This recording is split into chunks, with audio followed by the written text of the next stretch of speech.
जो सफर की शुरुआत करते हैं, जो सफर की शुरुआत करते हैं वो मंजिल को पार करते हैं। जो सफर की शुरुआत करते हैं वो मंजिल को पार करते हैं। एक बार चलने का तो हौसला रखिए, मुसाफिरों के तो रास्ते भी इंतजार करते हैं, मुसाफिरों के तो रास्ते भी इंतजार करते हैं।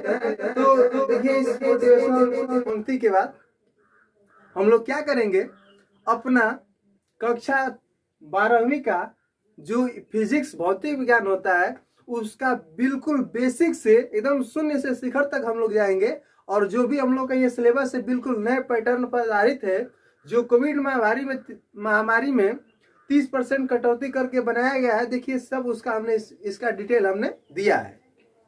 तो देखिए जैसा कि हमने लिखा है कि भौतिक विज्ञान कक्षा 12, सही बात है। तो ये देखिए बिल्कुल बेसिक से एकदम हम लोग एकदम आप कुछ नहीं जानते होंगे, फिर भी हमारी बातों को यदि आप ध्यान से सुन लेंगे तो हम इस बात का दावा करते हैं कि आपको वो चीजें बिल्कुल कंसेप्ट सही से समझ में आ जाएगा। तो देखिए हमारा जो भौतिक विज्ञान है वो खंड क और खंड ख दो भागों में विभक्त हुआ है।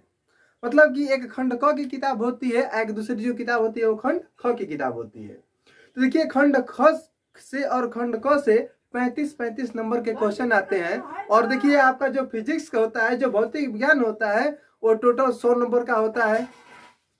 तो इसमें से 35-35 तो आपका 70 हो जाएगा, लेकिन जो बाकी 30 नंबर होता है वो स्कूल से मतलब कि ऑप्टिकल से मिलता है। तो चूंकि हमें इस थियरी में टोटल हमें 70 नंबर लाना है, तो पहला जो खंड क है उससे 35 नंबर लाएंगे, खंड ख है उससे हम क्या करेंगे 35 नंबर लाएंगे। अब देखिए हमें खंड क में क्या पढ़ना है। तो खंड क में हमें चूंकि इस पूरे खंड क को 5 यूनिट में क्या कर दिया है, बांट दिया है। पहला जो है स्थिर वैद्युतिकी, जो चैप्टर हम लोग शीर्षक है यूनिट है जिसको हम कह सकते हैं पहला यूनिट, उसका नाम है स्थिर वैद्युतिकी। यह जो है 8 नंबर से हर साल को जो परीक्षा में हम लोग जो परीक्षाएं होती है उसमें 8 नंबर का क्वेश्चन स्थिर वैद्युतिकी से आता है। दूसरा जो यूनिट है धारा विद्युत, उसमें से हर साल हमारी जो परीक्षा होती है उसमें 7 नंबर का क्वेश्चन आता है। तीसरा जो यूनिट है धारा का चुंबकीय प्रभाव तथा विद्युत तथा चुंबकत्व, ये इसमें से भी हर साल 8 नंबर का प्रश्न आता है। चौथा जो यूनिट है हम लोग का विद्युत चुंबकीय प्रेरण तथा प्रत्यावर्ती धारा है, इसमें से भी प्रतिवर्ष 8 नंबर के क्वेश्चन आते हैं। और जो हमारा खंड का लास्ट यूनिट है उसका नाम है विद्युत चुंबकीय तरंग, और इसमें से प्रत्येक साल प्रत्येक वर्ष हर परीक्षा में 4 नंबर का क्वेश्चन आते हैं। देखिए चूंकि हम लोग आज पहला यूनिट स्टार्ट करेंगे स्थिर विद्युत की, और उसके बारे में हर एक छोटी से छोटी और बड़ी से बड़ी बातों का हम लोग क्या करेंगे, अध्ययन करेंगे। तो हम इसको मिटाते हैं, इसी के साथ हम लोग ख का भी बात कर लेते हैं। मतलब कि दूसरी जो बुक है फिजिक्स की उसके बारे में बात कर लेते हैं। देखिए तो उससे भी टोटल अंक मतलब कि कुल अंक 35 नंबर ही आएगा। इस खंड ख को मतलब कि दूसरी किताब को 4 यूनिट में बांटा गया है। पहला यूनिट देखिए प्रकाशिकी है, जो कि हर वर्ष के हर परीक्षा में 13 नंबर के क्वेश्चन इस प्रकाशिकी से आते हैं। और ये चूंकि नया पैटर्न है, यूपीएमएसपी उत्तर प्रदेश माध्यमिक परीक्षा जो बोर्ड होता है आपका, इसने खुद जारी किया है। तो उसने कहा है कि हम इस प्रकाशिकी से 13 नंबर का क्वेश्चन देंगे। और ये देखिए दूसरा जो है, जो शीर्षक हम लोग दूसरा यूनिट है वो है द्रव्य और द्वैत प्रकृति, मैटर एंड ड्यूअल नेचर। मतलब कि इससे 6 नंबर के क्वेश्चन आएंगे और आते हैं। और तीसरा परमाणु तथा नाभिक, यह यूनिट है और इससे 8 नंबर के क्वेश्चन आएंगे। और चौथा जो यूनिट है इलेक्ट्रॉनिक युक्तियां, और इससे 8 नंबर के क्वेश्चन आते हैं और अगले परीक्षा में भी 8 नंबर के क्वेश्चन आएंगे। इस तरह से यह टोटल यह भी 35 नंबर का हो जाता है। अब हम लोग खंड क के पहला यूनिट स्थिर विद्युतिकी के बारे में पूरा डिटेल विस्तृत अध्ययन करेंगे। जैसा कि यूनिट इकाई पहला है हम लोग का स्थिर वैद्युतिकी, या देखिए कई किताबों में विद्युतिकी को वैद्युतिकी भी लिखा रहता है, तो इसके बारे में आप लोग ज्यादा टेंशन न लीजिएगा।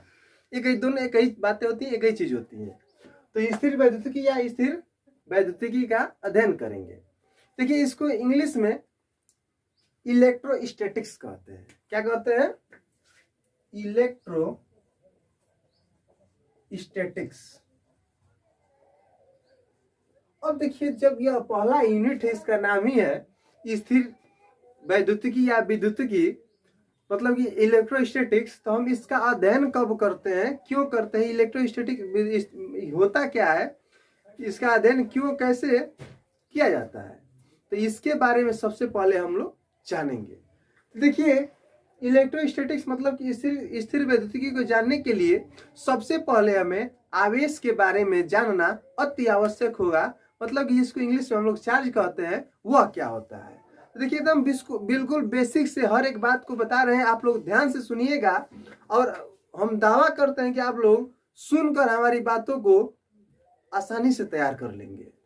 ठीक है, तो देखिए, ध्यान दीजिए। सबसे पहले हम लोग आवेश के बारे में पढ़ते हैं। आवेश,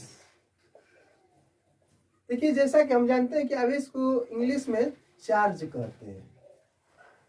क्या कहते हैं, चार्ज कहते हैं।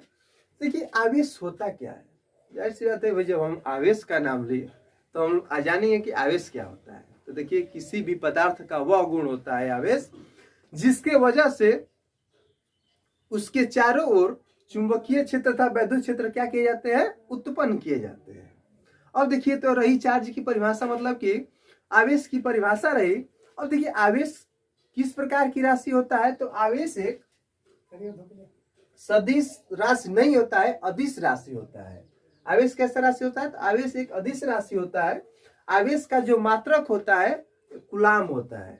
आवेश का मात्रक क्या होता है, कूलाम होता है। और आवेश को हम क्यू से प्रदर्शित करते हैं। क्यू से क्या करते हैं, प्रदर्शित करते हैं। ऐसे कहीं कहीं किताबों में कैपिटल क्यू भी दिया होगा, तो आप लोग घबराइएगा मत, कैपिटल क्यू भी हो सकता है, लेकिन अधिकतर हम स्मॉल क्यू का ही क्या करते हैं, प्रयोग करते हैं। अब देखिए, तो अब इसके बाद से हम लोग आवेश के गुण के बारे में पढ़ेंगे कि आवेश के गुण क्या होते हैं। आवेश की कुछ तो प्रॉपर्टीज होते होंगे। तो देखिए, आवेश के प्रॉपर्टीज के बारे में हम लोग अब क्या करेंगे, अध्ययन करेंगे। तो लिख रहे हैं यहाँ पे, चलिए, आवेश के गुण। आवेश के गुण मतलब कि प्रॉपर्टीज ऑफ चार्ज। देखिए, जो सबसे पहला प्रॉपर्टीज है, देखते हैं कि आवेश को क्यू से क्या करते हैं, प्रदर्शित करते हैं। और इसका मात्रक क्या होता है, कूलाम होता है। तो जैसा कि हमने पहला अभी गुण बताया कि आवेश को क्यू से क्या करते हैं, प्रदर्शित करते हैं। और इसका जो एसआई मात्रक होता है, एसआई यूनिट जो होता है, वो क्या होता है, कूलाम होता है। कूलाम को क्या करते हैं, सी से प्रदर्शित करते हैं। ठीक ना, ये इसका पहली प्रॉपर्टी मतलब कि पहला गुण है। दूसरा प्रॉपर्टी देखते हैं, दूसरा गुण देख लेते हैं इसका। तो ये जो आवेश होते हैं, ये दो प्रकार के होते हैं। आवेश कितने प्रकार के होते हैं, दो प्रकार के होते हैं। मतलब कि there are two types of charge, first is negative और सेकंड इज पॉजिटिव।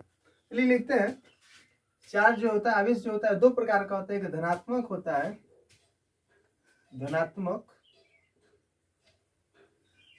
और दूसरा जो चार्ज होता है उसको हम क्या कहते हैं, ऋणात्मक आवेश कहते हैं।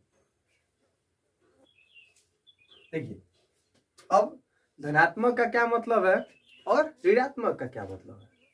तो जैसे देखिए, कोई पूछे कि धनात्मक क्या होता है और ऋणात्मक क्या होता है, तो धनात्मक का मतलब होता है इलेक्ट्रॉनों की कमी, इलेक्ट्रॉनों की कमी। और ऋणात्मक का मतलब क्या होता है, इलेक्ट्रॉनों की अधिकता। ठीक, अब देखिए इसमें क्या होता है, एक अलग प्रॉपर्टी, मैंने अगली प्रॉपर्टी होती है इसमें कि सजातीय आवेशों में प्रतिकर्षण और विजातीय आवेशों में आकर्षण होता है। अब सजातीय आवेश क्या होते हैं और विजातीय आवेश क्या होते हैं, तो चलिए इसको भी देख लेते हैं। कह रहा है कि सजातीय आवेशों में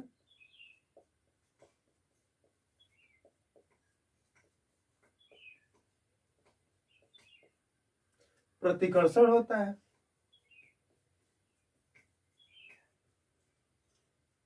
प्रतिकर्षण। और विजातीय आवेशों में क्या होता है, चलिए फिर सजातीय के बारे में पहले जान लेते हैं। तो ये सजातीय का मतलब होता है एक ही जाति के आवेश। सजातीय आवेश का मतलब क्या होता है? एक ही जाति के आवेश, मतलब कि या तो प्लस प्लस हो या माइनस माइनस हो। देखिए प्लस प्लस एक ही जाति का है ना, एक ही चीज सब है ना, तो ये सजातीय आवेश कहा जाएगा। यह भी माइनस माइनस क्या कहा जाएगा? यह भी सजातीय आवेश कहा जाएगा। तो इन दोनों में हमेशा क्या होगा? प्रतिकर्षण होगा। अब विजातीय आवेश, विजातीय आवेश, ठीक है, विजातीय आवेश क्या होता है? तो विजातीय आवेशों में आकर्षण होता है। तो विजातीय आवेश का मतलब कि या तो प्लस माइनस हो या माइनस प्लस हो, ये विजातीय आवेश, मतलब कि अलग अलग जाति के आवेश हो, अलग अलग प्रकार के आवेश हो, तो इन आवेशों को हम क्या कहेंगे? विजातीय आवेश कहेंगे। और इनमें क्या होता है? आकर्षण होता है। इनमें क्या होता है? आकर्षण होता है। अब हम लोग आवेश के चौथे गुण के बारे में अध्ययन करेंगे कि चौथा इसका गुण क्या होता है। अगले इसी क्रम में आपका चौथा गुण होगा, चलिए उसको हम बताते हैं। देखिए आवेश जो होता है वो क्वांटित होता है, मतलब कि चार्ज इज क्वांटाइज्ड। अब वो क्वांटिट का मतलब क्या होता है? चलिए लिखते हैं हम यहाँ पे। चौथा जो प्रॉपर्टी, जो चौथा गुण जो होता है, आवेश वो क्वांटित होता है। क्या होता है? इसको इंग्लिश में क्वांटाइज्ड कहते हैं। क्वांटाइज्ड, क्वांटाइज्ड है, हिंदी में क्वांटित कहते हैं। हिंदी में क्या कहते हैं? क्वांटित। देखिए इसका मतलब क्या होता है? मतलब कि आवेश को आप ई के रूप में ही, गुण गुणांक के रूप में ही हम क्या कर सकते हैं? काउंट कर सकते हैं। मतलब कि इसका मतलब देखिए यह क्या हुआ? ई का पूर्ण गुणज होता है। 1 ई लिख सकते हैं, 2 ई लिख सकते हैं, 3 ई लिख सकते हैं, 4 ई लिख सकते हैं। मतलब कि जो आपका जो हमेशा जो ई होता है, जो ये मतलब कि इलेक्ट्रॉन पर उपस्थित जो न्यूनतम आवेश होता है ना, ई का जो मान होता है, ये ई बराबर 1.6 गुणे 10 के पावर माइनस 19 गुलाम होता है। यह इलेक्ट्रॉन पर उपस्थित क्या होता है? आवेश होता है। इसका मान होता है इतना, चूंकि ई का मान जो होता है 1.6 गुणे 10 के पावर माइनस 19 गुलाम होता है। चलिए आप देखिए, हमने 19 लिखते हैं। अब देखिए, तो हमने अभी बताया कि आवेश क्या होता है? क्वांटाइज्ड होता है, मतलब क्वांटित होता है। तो इसका मतलब यही होगा कि आवेश को जब भी आप काउंट करेंगे या गिनेंगे या इसका आदान प्रदान होगा, तो वह ई के रूप में, इवन ई का पूर्ण गुणज होगा। पूर्ण गुणज का मतलब कि 1 ई 2 ई 3 ई 4 ई के रूप में उसका आदान प्रदान हो सकता है। ठीक है, जैसा कि आप समझ सकते हैं कुछ उदाहरण से, जैसे हम बता रहे हैं। मान लीजिए कि आप सीढ़ी पे चढ़ रहे हैं। आप सीढ़ी पे क्या कर रहे हैं? चढ़ रहे हैं।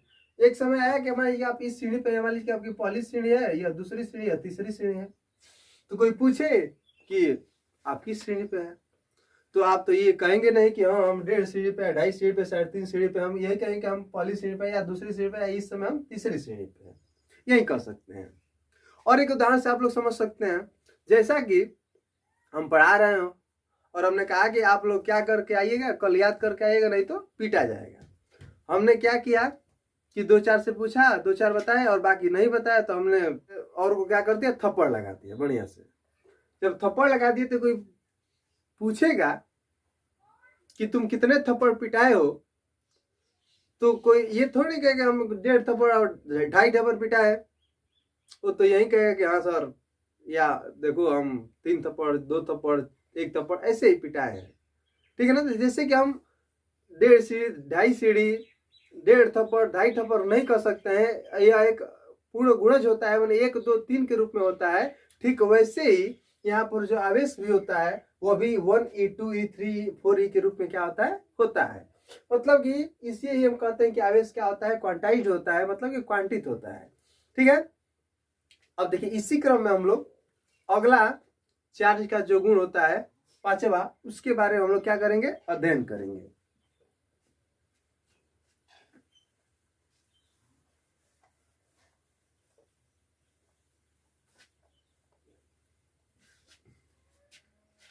और देखिए चौथा में ही देख लेते हैं कि देखिए Q बराबर जो होता है आपका प्लस माइनस एन ई होता है। आपका Q क्या है? चार्ज है। एन क्या है? नंबर ऑफ इलेक्ट्रॉन, इलेक्ट्रॉनों की संख्या है। और ये आपका क्या है? इलेक्ट्रॉन है। यहाँ एन का मान आपका 1 2 3 4 अरे कुछ भी हो सकता है। ठीक है ना? तो देखिए एक सूत्र इसका देखिए बहुत अहम रोल भी होता है इस सूत्र का। और जानिए ई को मूल आवेश या आवेश का क्वांटम कहते हैं, या आवेश का क्वांटम कहते हैं। ठीक है, ठीक है। अब हम लोग आवेश का पांचवा गुण के बारे में क्या करते हैं, अध्ययन करते हैं। देखिए आवेश का जो पांचवा गुण होता है वो क्या होता है। तो आवेश का पांचवा गुण कहता है कि आवेश जो होते हैं ना, आवेश उत्पन्न नहीं किए जा सकते और नहीं नष्ट किए जा सकते हैं। मतलब कि आवेश जो होते हैं हमेशा कंजर्व होते हैं, संरक्षित होते हैं। केवल उनका हम क्या कर सकते हैं, स्थानांतरण कर सकते हैं। अब देखिए तो इसके बारे में डिटेल अध्ययन करते हैं कि यह क्या होता है। पांचवा, आवेश क्या होते हैं, संरक्षित होते हैं। आवेश संरक्षित होते हैं।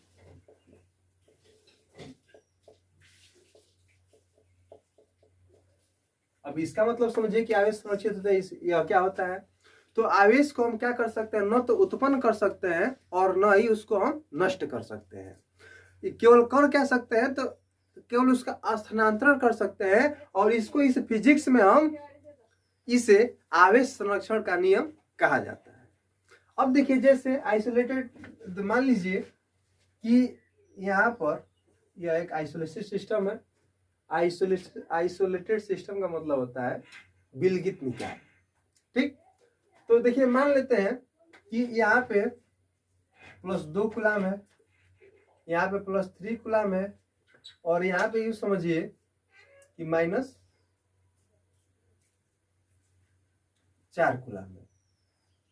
तीन, ये मान लीजिए कि जो सिस्टम है इसमें 3 आवेश दिए गए हैं। पहला आपका जो आवेश है 2 कूलम का है, तीसरा आवेश 3 कूलम का है, और ये चौथा जो आवेश है कितने कूलम का हो गया, -4 कूलम का हो गया है। तो मान लीजिए कि इस पर टोटल कितना आवेश हो जाएगा, बताइए। तो देखिए टोटल जो आवेश होगा 3 2 5, और 5 में से 4 जाएगा तो कितना हो जाएगा आपका, इस पर 1 कूलम आवेश इस सिस्टम पे क्या करेगा, रहेगा। तो देखिए यदि मान लीजिए इसी पर इन आवेशों का हम क्या कर दे, स्थानांतरण कर दे, इधर उधर कर दे। मान लीजिए कि यही आपका ये आइसोलेटेड सिस्टम है, और इस पर हम क्या कर देते हैं कि इसको 4 कर देते हैं, और इसको 4 कूलम कर देते हैं, इसको 5 कूलम कर देते हैं। तो बताइए, हम पूछे कि यदि बताइए कि यहाँ पर x आवेश जो होगा, यहाँ आवेश है x है या q है, x ही मान लेते हैं। तो इस पर उपस्थित आवेश की मात्रा बताइए कि इस पर कितना आवेश की मात्रा होगी। तो देखिए अभी हम इस प्रॉपर्टी का यूज करके इस आवेश के गुण का प्रयोग करके हम क्या कर सकते हैं कि इस x का मान क्या कर सकते हैं, निकाल सकते हैं। तो हम जानते हैं कि आवेश संरक्षित होते हैं, मतलब कि आवेश को हम नष्ट कर सकते हैं और नहीं क्या कर सकते हैं, उत्पन्न कर सकते हैं। केवल इसका क्या हो सकता है, स्थानांतरण हो सकता है।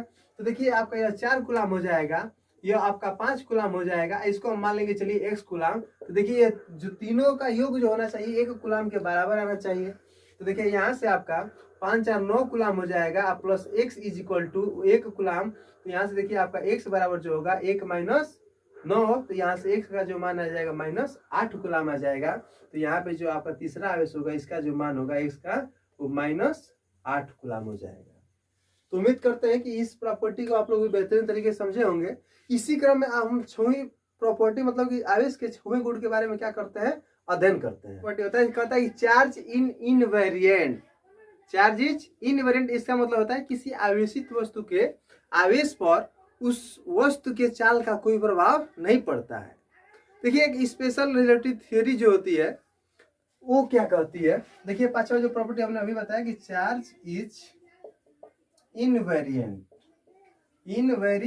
होता है। मतलब कि ये जो चार्ज होता है इसका मतलब यह हुआ कि मान लीजिए कोई वस्तु है, उस पर चार्ज है 5 कूलम का है, तो उसको आप कितना भी तेज चलाइए या धीरे चलाइए उसका चार्ज बदलने वाला नहीं है। मतलब कि वो हमेशा क्या रहता है, इक्वल रहता है, बराबर रहता है। ठीक है ना। लेकिन अभी देखिए जो मास होता है, द्रव्यमान होता है, वो m बराबर, आप लोग पढ़े होंगे फार्मूला, m0 बटा में 1 √ में 1 - v² बटा में c² होता है।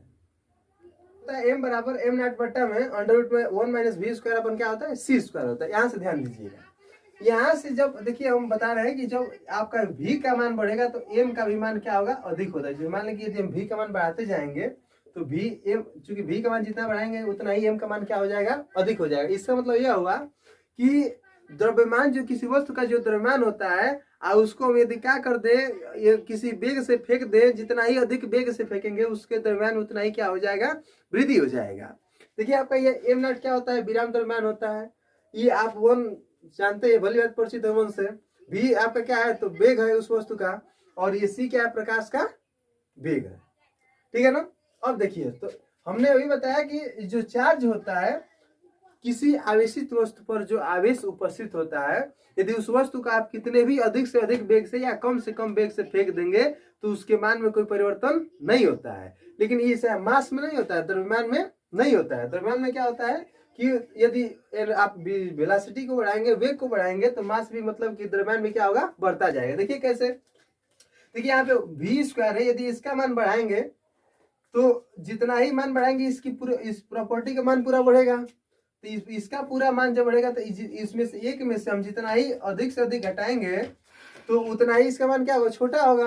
और जितना ही मान इसका छोटा होगा उतना ही इसमें से भाग करेंगे तो मतलब कि इसका मान अधिक आएगा। इस आवेश का छुआ प्रॉपर्टी के बारे में हम लोग अध्ययन करेंगे, इसके बारे में जानेंगे कि छुआ इसकी प्रॉपर्टी क्या होगी। तो ये इसकी छुई जो प्रॉपर्टी होती है वो क्या कहती है, वो यह होती है कि ये आवेश जो होता है वो द्रव्यमान से संबंध होता है। मतलब कि charge is associated with mass but converse is not true. मतलब कि बात समझिएगा आप लोग, ये जैसे जो आवेश है ना, तो ये मतलब हमने द्रव्यमान से बोला कि यह संबंध होता है। तो ध्यान दीजिएगा, जैसे मान लीजिए कि ये एक वस्तु है, तो जब वो वस्तु है तो इस पर मान लीजिए कि हम मान लेते हैं कि 5 कूलाम इस पर आवेश है। तो देखिए ये वस्तु है तो जाहिर सी बात है कि इस पर मास भी होगा, इस पर इसका मतलब कुछ ना कुछ द्रव्यमान भी होगा। मतलब कि इसका 2 किलो 4 किलो 5 किलो 1 केजी 1 ग्राम 2 ग्राम कुछ भी तो इसका द्रव्यमान होगा ना, मतलब कि इसका मास भी होगा। और चूंकि हमने बताया था चार्ज तो इसका आई है, क्यू भी है। लेकिन देखिए कन्वर्स मतलब कि इसका उल्टा सत्य नहीं होता है। यदि मान लीजिए कोई वस्तु है तो इस पर यह हो सकता है कि उस पर कोई चार्ज न हो लेकिन उसका मास तो होगा। मास है लेकिन चार्ज नहीं होगा, लेकिन चार्ज है तो मास होगा। देखिए बात समझिएगा आप लोग कि आवेश रहेगा या नहीं रहेगा, ठीक। तो सब छवि प्रॉपर्टी में छवि आवेश का छुआ जो गुण होता है उसके बारे में हम लोग जाने कि ये जो आवेश होता है, जिस वस्तु पर आवेश होता है वह जरूरी है कि उस वस्तु के कुछ न कुछ द्रव्यमान होंगे। और लेकिन यह जरूरी नहीं है कि जिस वस्तु का द्रव्यमान है उस पर आवेश उपस्थित हो, ठीक है। चलिए, तो ये रहे कुछ इंपॉर्टेंट मतलब कि महत्वपूर्ण आवेशों के गुण। आवेश के बारे में पूरा डिटेल अध्ययन किए और थोड़ा सा इसके बारे में अब हम लोग और जानेंगे कि आवेश को कैसे उत्पन्न किया जाता है, आवेश को उत्पन्न करने की कितनी विधियां होती हैं। अब उसके उन विधियों के बारे में हम लोग विस्तृत रूप से एकदम अध्ययन करेंगे। देखिए हम लोग का कुछ भी छूटेगा नहीं, हर एक टॉपिक को लेकर हम चलेंगे। चलिए देखते हैं आवेश उत्पन्न करने की विधियां। आवेश उत्पन्न कितने प्रकार से हो सकते हैं, आवेश उत्पन्न करने की विधियां, इसको हम कह सकते हैं method of charging. Method of charging. देखिए सबसे जो पहला हम लोग बहुत पहले से पढ़ते हुए आए हैं, जो मेथड होता है आपका, जो विधि होती है घर्षण द्वारा, देखिए इसको इंग्लिश में कह सकते हैं हम लोग फ्रिक्शनल, FRICTIONL, फ्रिक्शनल इलेक्ट्रिसिटी, या और रबिंग मेथड भी कहते हैं इसको। रबिंग मतलब कि घर्षण, एक दूसरे से रब करना, घर्षण करना, रबिंग मेथड। दूसरा जो होता है प्रेरण विधि जो होती है, दूसरी विधि क्या होती है, प्रेरण विधि द्वारा। इसको इंग्लिश में हम लोग क्या कहेंगे, इंडक्शन कहेंगे, इंडक्शन। तीसरी जो होती, तीसरा देखते हैं हम लोग, तीसरा जो होता है चालन विधि। चालन विधि को इंग्लिश में हम क्या कह सकते हैं, कंडक्शन, कंडक्शन मेथड। चौथा जो होता है आपका फोटो इलेक्ट्रिक इफेक्ट, मतलब कि प्रकाश वैद्युत प्रभाव, प्रकाश वैद्युत प्रभाव, इसको इंग्लिश में कहेंगे photo electric effect, photo electric effect. देखिए ऐसे तो बहुत सारे विधियां हैं, लेकिन हम कुछ जो मैंने थोड़ा इनके बारे में जान जाएंगे कि ये कैसी विधियां होती है, क्या होती है, इनसे कैसे उत्पन्न किया जाता है। ठीक है, जो हमारे महत्वपूर्ण है परीक्षा की दृष्टि से, ठीक है ना, और हमारे ज्ञान की दृष्टि से जो महत्वपूर्ण है उनके बारे में हम लोग जानेंगे। देखिए इसी तरह पांचवा जो है, इसको उष्मीय उत्सर्जन कहते हैं, उष्मीय उत्सर्जन विधि। देखिए इसको थर्मो आयनिक इमिशन भी कह सकते हैं, थर्मो आयनिक इमिशन।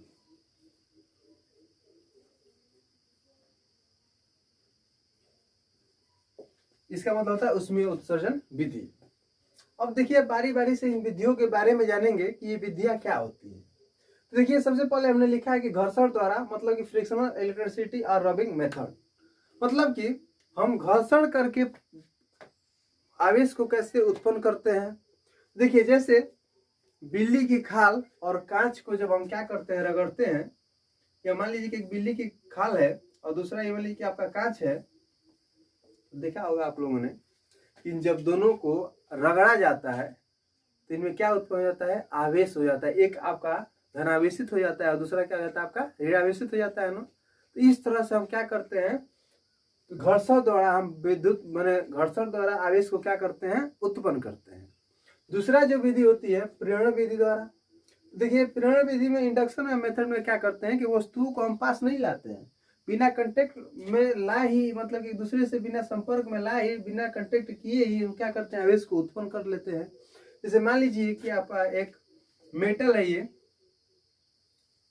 मतलब ये कोई धातु का आपका ऑब्जेक्ट है, यूं समझिए कि यह न्यूट्रल है, बिल्कुल क्या है, न्यूट्रल है, मतलब कि इसमें धनायन और ऋणायन की जो संख्या बराबर है, ये दोनों क्रिया करके क्या हो गए, उदासीन हो गए हैं, न्यूट्रल हो गए हैं।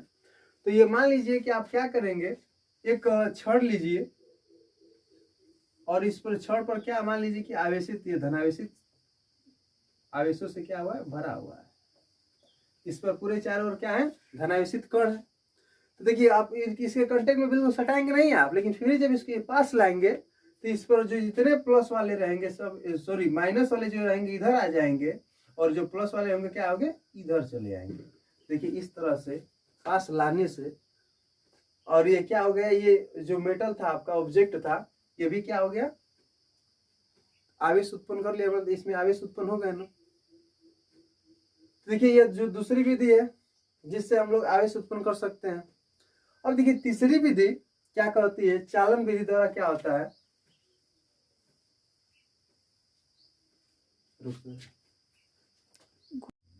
चालन विधि।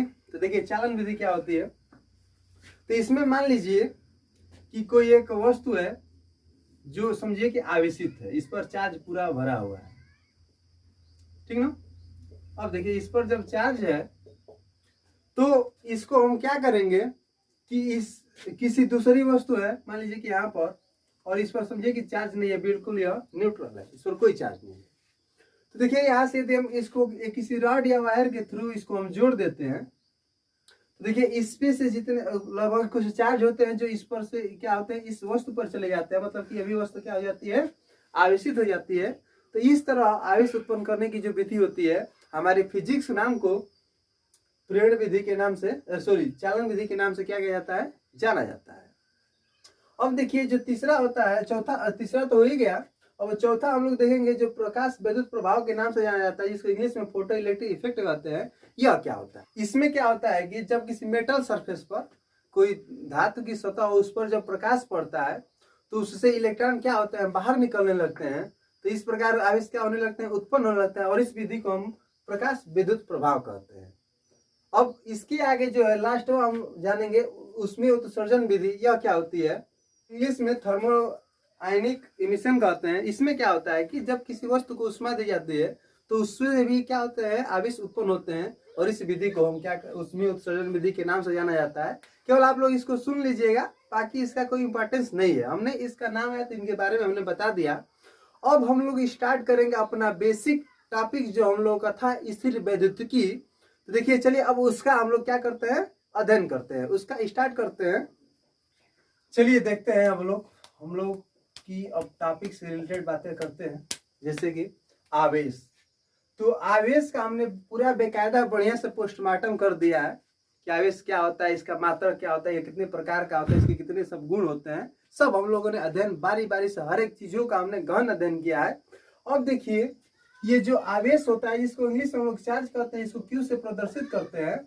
ये देखिए यह जब स्थिर होता है, यह जब क्या होता है, स्थिर होता है, रेस्ट पर बिल्कुल होता है, तब हम लोग क्या करते हैं, इलेक्ट्रोस्टैटिक्स मतलब कि स्थिर वैद्युतिकी का अध्ययन करते हैं। स्थिर वैद्युतिकी का हम क्या करते हैं, अध्ययन करते हैं। देखिए स्थिर वैद्युतिकी में हम लोग जितना पढ़ेंगे उसमें देखिए जो चार्ज रहेगा आपका, जो आवेश रहेगा बिल्कुल रेस्ट रहेगा, एकदम स्थिर रहेगा। दूसरी जो बात है, जब आवेश गति कर रहा हो और भी कांस्टेंट स्पीड से, कांस्टेंट मतलब कि उसकी जो गति हो एक समान गति हो, एक समान वेग से जब गति करे आवेश,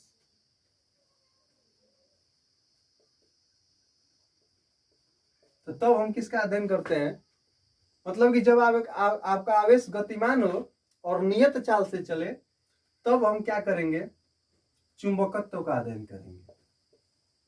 चुंबकत्व का अध्ययन करेंगे। ठीक है, इसको इंग्लिश में इलेक्ट्रोस्टैटिक्स कहते हैं, इसको मैग्नेटिज्म कहते हैं। और जो तीसरा, गतिमान तो हो लेकिन उसकी गति त्वरित हो, गतिमान हो लेकिन प्लस त्वरित गति हो, कभी उसका गति कम हो कभी अधिक हो, तब हम लोग विद्युत चुंबकीय तरंगों का अध्ययन करते हैं। विद्युत चुंबकीय तरंगों का अध्ययन करते हैं, इलेक्ट्रोमैग्नेटिक वेव का अध्ययन करते हैं। तो आप लोगों ने पूरा बढ़िया से भली बात समझ गए होंगे आप लोग कि हम लोग इलेक्ट्रोस्टैटिक्स मतलब कि स्थिर वैद्युतिकी का अध्ययन कब करते हैं। तो ध्यान दीजिएगा, जब आवेश स्थिर हो तब हम लोग किसका अध्ययन करते हैं, स्थिर वैद्युतिकी का अध्ययन करते हैं। आवेश जब नियत मान गतिमान हो और नियत वेग से गतिमान हो, मतलब कि एक समान वेग से वो गति कर रहा हो, तब हम लोग चुंबकत्व का अध्ययन करेंगे। और उसके बाद से जब गतिमान हो आवेश और उसकी गति कैसी हो, त्वरित गति हो, तो अब हम किसका अध्ययन करेंगे, विद्युत चुंबकीय तरंग का अध्ययन करेंगे। और इसके आगे हम लोग नेक्स्ट वीडियो मिलेंगे, तब तक के लिए धन्यवाद।